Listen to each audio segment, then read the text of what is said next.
ધોરણ 8 ના જે બાળકો છે એમનો વિદાય કાર્યક્રમ છે. તો શરદ સાહેબે અહીંથી ખૂબ મહત્વનો સંદેશો આપ્યો અને 5 તમને જે અગત્યના જે સૂચનો હતા એ તમને કર્યા કે તમારે કેવું કરવું જોઈએ અને કેવું ન કરવું જોઈએ. જેણે શિક્ષકનો માર ખાધો હોય, જેણે પોતાના માતા પિતાનો માર ખાધો હોય, એને કોઈ દિવસ પોલીસની લાકડી ખાવી પડે એમ નથી. ટૂંકમાં એને પોલીસની લાકડી ખાવી પડે નહીં. જેણે માતા પિતાનો અને શિક્ષકનો માર ખાધો છે એવા વ્યક્તિએ.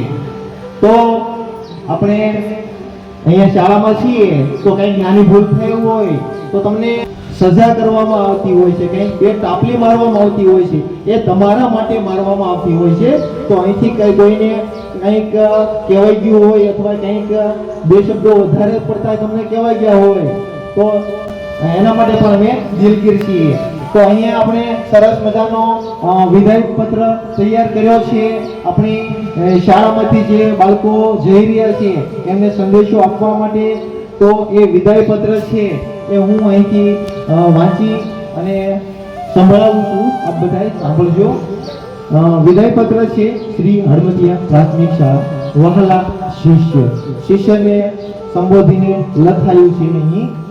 આપ જ્યારે શિસ્ત, શિક્ષણ, સંસ્કાર અને સફળતાનો સમન્વય એવી શ્રી હળમતિયા પ્રાથમિક શાળામાંથી ધોરણ 8 પાસ કરીને 6 થી 14 વર્ષના બાળકને મળેલ શિક્ષણના હકને આપે સાચી રીતે સફળ બનાવ્યો તે બદલ અમે સૌ ગૌરવની લાગણી અનુભવીએ છીએ.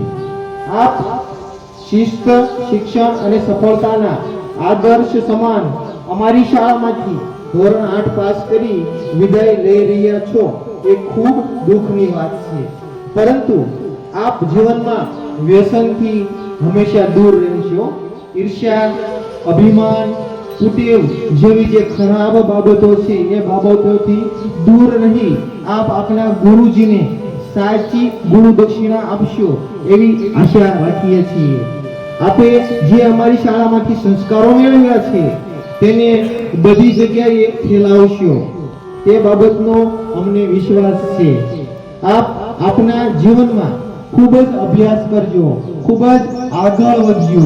માતા પિતા અને વડીલોની આજ્ઞા પાળજો. માતા પિતા અને વડીલોને માન આપજો તથા આપના જીવનમાં પ્રગતિના ઉચ્ચ શિખરો સર કરશો તેવી શાળા પરિવાર વતી આપણે ખૂબ ખૂબ શુભેચ્છા સાથે આશીર્વાદ પાઠવે છે.